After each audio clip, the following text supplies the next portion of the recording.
Proceso histórico y evolutivo de la educación sostenible a cargo de José Barrios, Fernando Borja, Lisset Guzmán y Víctor Villadiego, estudiantes de primer semestre de la maestría en educación de la Corporación Universitaria Iberoamericana.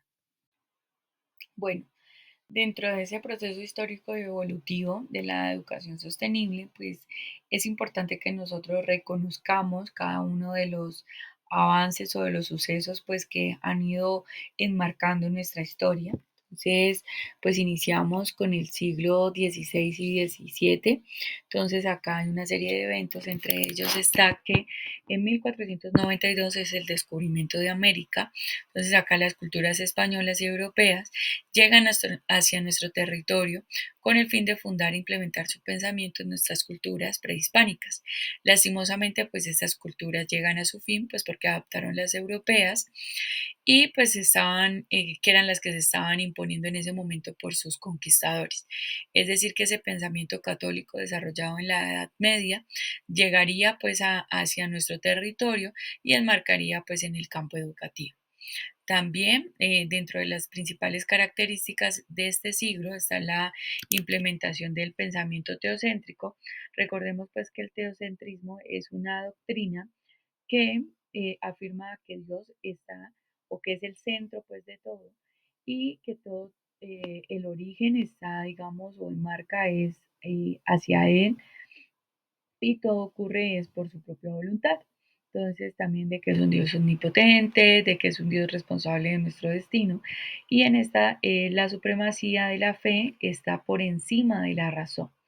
Otro de los eventos importantes es que en 1550 aparece la fundación de las primeras universidades en Colombia.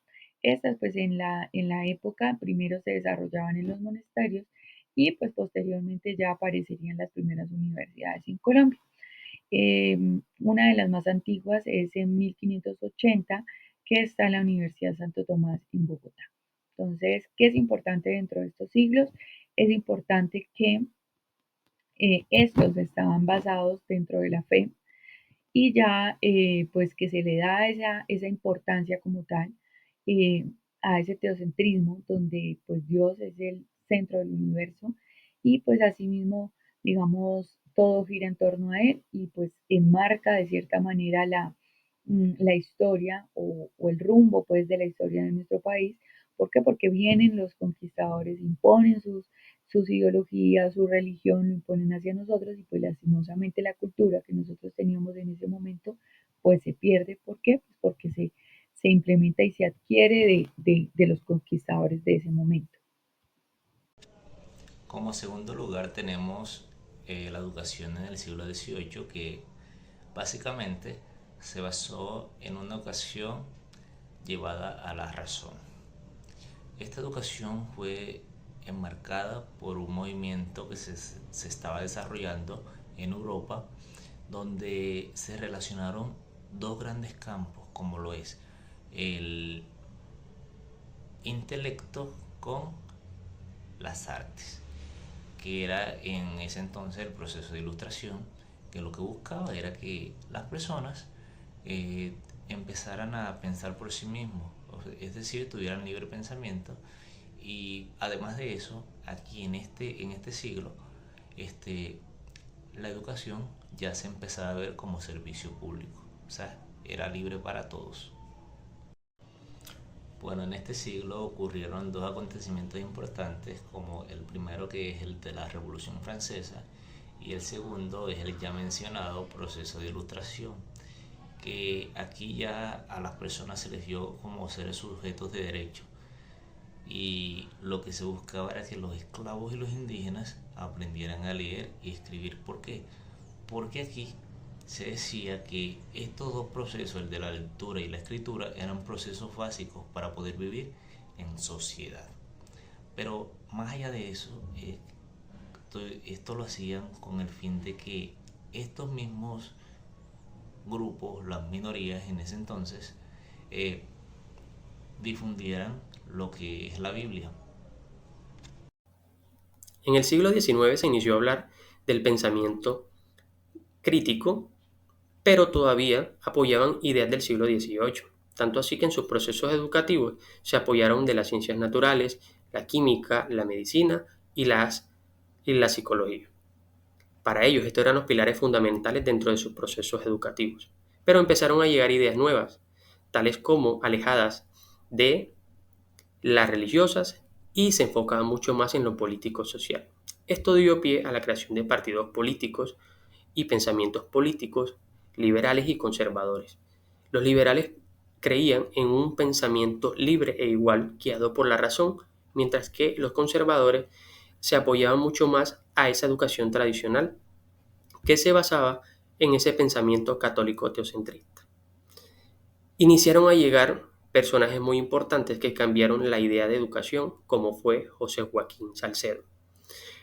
José Joaquín Salcedo, un cura que sacó a la educación principalmente de las aulas y le dio otro concepto fundamental, que no solo se podría enseñar en las aulas, sino también fuera de ellas. Y para esto lo logró a través de la radio, donde abarcaba muchas más personas, teniendo en cuenta que la radio era un medio fundamental en la época porque no existía la televisión. Y así llegó a aquellos lugares que la educación no podría llegar. Pensadores como Paulo Freire también se alejaron de esas ideas religiosas y se enfocaron mucho más en lo pedagógico y asimismo se enfocaron mucho más en lo educativo. Por ello, él defendió esa idea de pedagogía crítica que mucho más adelante se convirtió en una corriente intelectual. Aquí nosotros podemos ver que cuando nos hablan de la teología de la liberación por Gustavo Gutiérrez, este nos habla fundamentalmente en este contexto que fue una lucha principalmente entre la pobreza y el subdesarrollo, que asimismo desencadenó una lucha contra el antiimperialismo y el anticapitalismo, porque para ellos estas estructuras sociales los dejaron desventajados o como lo llamaron ellos, una injusticia social.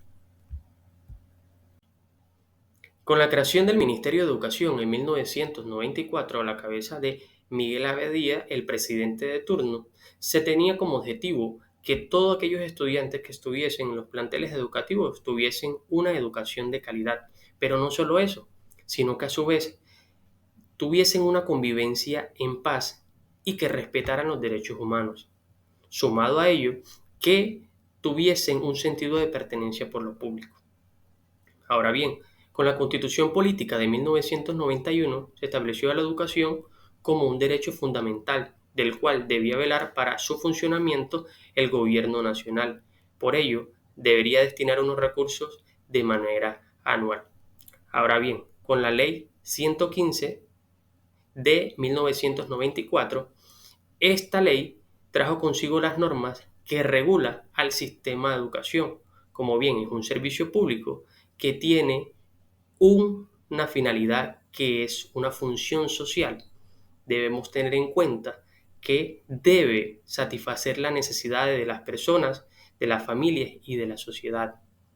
Pero también tenemos que recalcar que si uno de los pilares fundamentales en la educación, como son la familia, la escuela y la sociedad fallan, fallaría todo el sistema.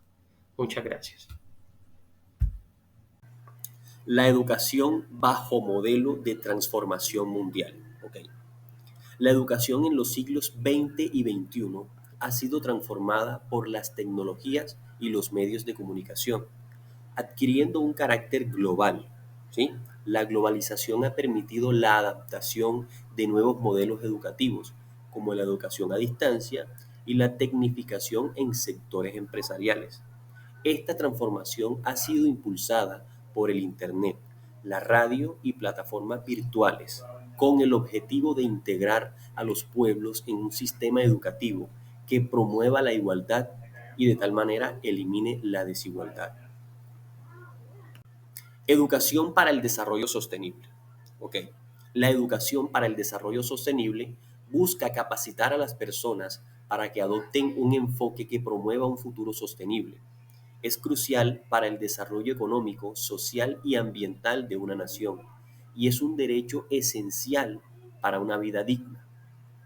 Esta educación pretende reducir la pobreza y las desigualdades empoderando a los estudiantes como agentes de cambio positivo para construir un futuro más equitativo y sostenible. Esta se enfoca en desarrollar competencias clave como el pensamiento crítico y la resolución de problemas, la colaboración y el pensamiento sistémico. Tiene un enfoque integral que abarca las dimensiones social, económica y ambiental y promueve el aprendizaje activo para que los estudiantes participen en la búsqueda de soluciones sostenibles.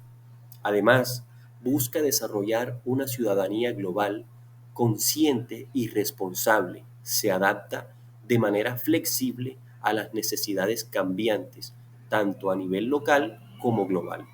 Muchas gracias.